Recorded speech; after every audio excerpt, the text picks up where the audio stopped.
Alright, what's going on, guys, and welcome back. So this is a very quick but important video regarding a major mistake that you could make pretty early on in Digimon Story Time Stranger. So with the game now out, I'm sure a lot of people are excited to dive into and discover what the digital world of Iliad has to offer. However, the game actually has some choke points where if you cross a certain progression threshold in the main story, then you'll be locked out of some stuff until much later in the game, sometimes even until basically the end of the game. Now, granted, the game does warn you whenever you are approaching one of these choke points. There are three main ones. The first is when you're still in the human world during the main mission, Truth Born in an Egg. If you sleep on the bed, it'll progress. Then the second happens much later after you've completed the three major biomes in the digital world during the main mission War, which is activated by going to Junomon's temple, the Guardian Palace. Then, of course, you have right before the final mission of the game, which I'm not going to show or spoil in this video, but it's pretty obvious when the time comes. And again, you are warned before you do so. And even if you accidentally just go through into the final mission, right before you get to the final fight, you're able to start backtracking. So it's really not a big deal. Now, it does become a bigger issue in referencing the first two choke points because, again, the way you're going to be able to backtrack from these points in time are at the very end of the game. Once you've crossed these thresholds, all of the side missions that were available during these points in the game will become inaccessible until right before the final boss. And keep in mind that anomaly points are tied to completing main and side quests, and you definitely will be walled off from the higher agent ranks if you don't complete any side quests at all. There are also some other reasons why you might not want to leave an area just yet.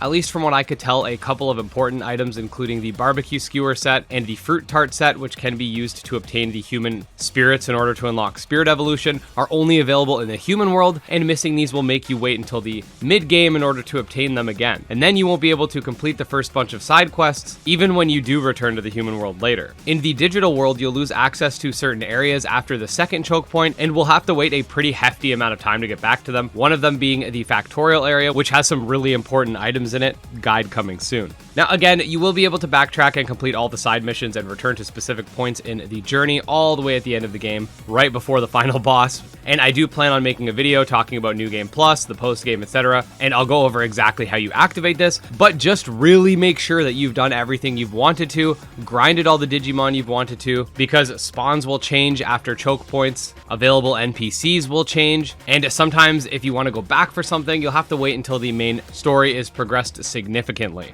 That being said, if you are enjoying Digimon Story Time Stranger so far or are planning on getting the game, let me know down below whether or not you're enjoying it, and make sure to subscribe to the channel to stay up to date on all things within the monster taming genre and tons of Digimon Story Time Stranger content. Special thanks to our supporters, especially Wrathful Beast, Candy Marunzi, Tragsoft, Valorware, and Nemo, and we'll see you next time.